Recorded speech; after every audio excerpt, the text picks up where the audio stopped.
Welcome to wherever you are watching. Good evening, afternoon, good morning. And this is actually my first Facebook Live.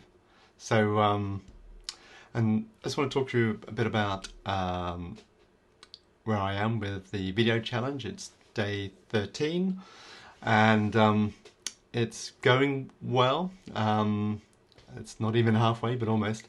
It's good. I've got plenty of content. Most of the content has been filmed anyway, but it's taking a lot of time to do all the editing and the outputting and different formats because I'm going across 8 platforms. That's right, 8. That's two Facebook pages, LinkedIn personal profile, LinkedIn company page, and then there's Twitter, YouTube, and it's also being posted on my website as a blog.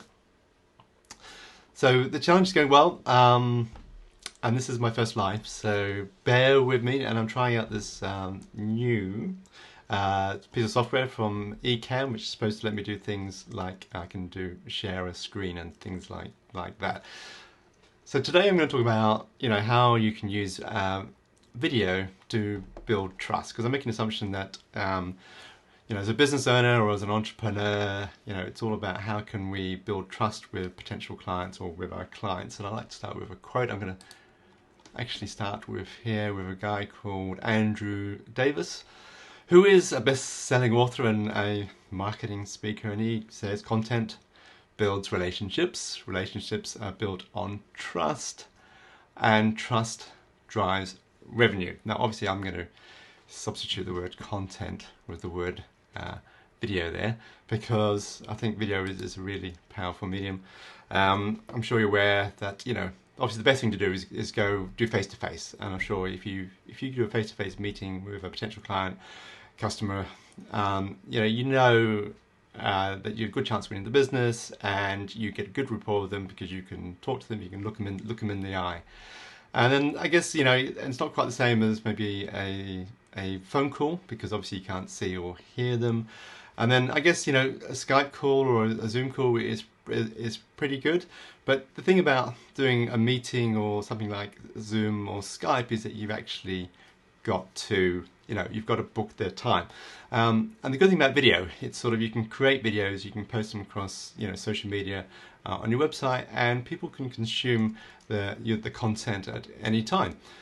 And I think especially with these devices here, I think video is really powerful, because it's something about holding a mobile phone and watching a video. It's quite personal, it's very tactile.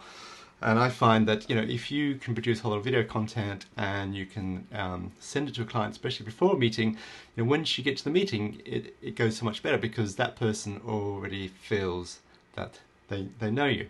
So I just want to talk about, I'm going to go to my next slide here. If I go to Keynote, and bear with me as I go to, I just want to share, if you can see this. It's about customer journey. Okay, and you might be familiar with this. It's the know, like, and trust you. So when you're trying to get new clients, they don't know you, so they've got to get to know you first, which is sort of what we call the top of the funnel. And once they get to know you, hopefully they get to like you. And when they get to like you, they get to trust you. And sort of when you get to the trust, that's when they'll buy from you.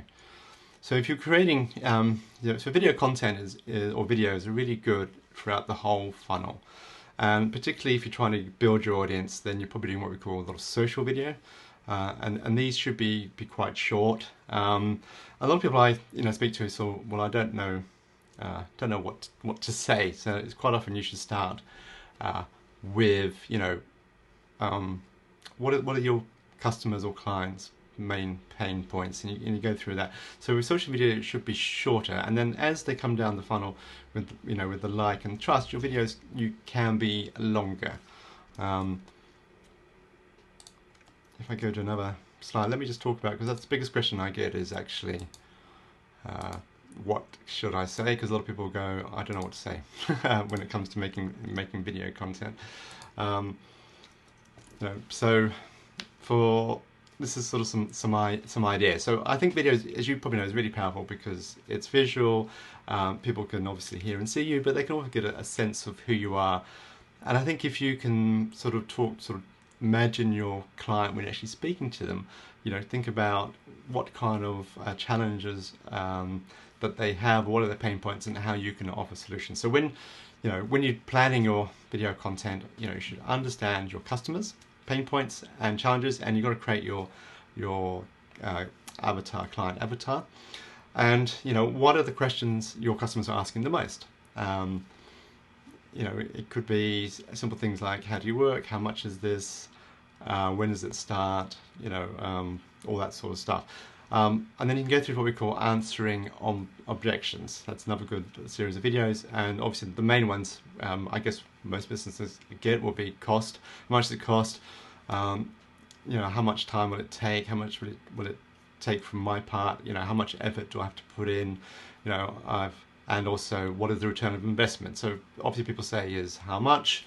Will it, you know, do I have time to do this? How much effort do I have to put in? And what do I get from the outset of it? If I do this, buy your course or buy your product, how is it actually going to help me? So you can create a whole series of videos around that. Another series could be, you know, explain your systems and processes.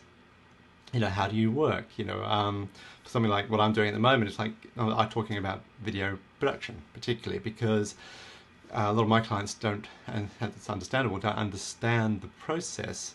So what they need to do is, you know, trying to educate. So that's what I'm trying to do at the moment with this video challenge, is to educate my clients on how they should be using video, how to get the maximum out of it. So part of that for me is covering off the cost and the return of investment. And another videos I'll do is just, you know, a little bit behind the scenes about actually how we make video, because, you know, to make high-end videos, it does take a bit of time, money, and effort. And the other kind of series I'm trying to do is also part of my challenges, a bit of thought leadership. You know, how do we see the industry? What are the trends? What are the challenges happening? When it comes to video, it's a very exciting time because there's lots going on at the moment. It's changed so much even from a couple of years ago, particularly with online and particularly with the social media platforms such as, you know, Facebook, LinkedIn, Twitter. You know, they're all Instagram particularly. They're all trying to become video, and they're all trying to promote video as much as possible. So let me come back to that. Sorry, that was a technical glitch there. So the question is, you know, how do I produce this and how much content? So the idea is, you know, if you're going to do video content, you've got to be regular content. So, you know, maybe a day video is probably too much for a lot of businesses. But the idea is, can you do a video a week, or, you know, at least, or maybe one video every 2 weeks? And the idea is that you record these at the same time. So I suggest you start with producing 2 or 3 videos. So you could do something like this, record 2 or 3 videos like this, and maybe some outsource the editing part of it, and then you can put them on your social media posts. So at the end of the 30 days, the beginning of July, actually I'm going to have a webinar where I'm going to talk a little bit more about the whole process that I've gone through, and I'm going to share my insights to what I think works, what could be done better, and so hopefully that you will understand a bit more about how to use video and how you can, more importantly, make sure video works for your business. Because the whole point of this is, all very fine to post videos on social media, but unless you have some goals for it, then, you know, it is potentially very time consuming and potentially waste your money. And that's what my purpose here is, to make sure that if you're using video content, you create it and that it's going to work for your business. So I just want to say thanks for watching. This is my first Facebook Live, and I probably will do another one before the video challenge ends. And so if you have any questions or any comments, because obviously this will probably be a replay, so those watching on the replay, thank you very much. Leave a comment on what your challenge with video is, and I will make a video about it. So I just want to say thanks for watching, and have a great day.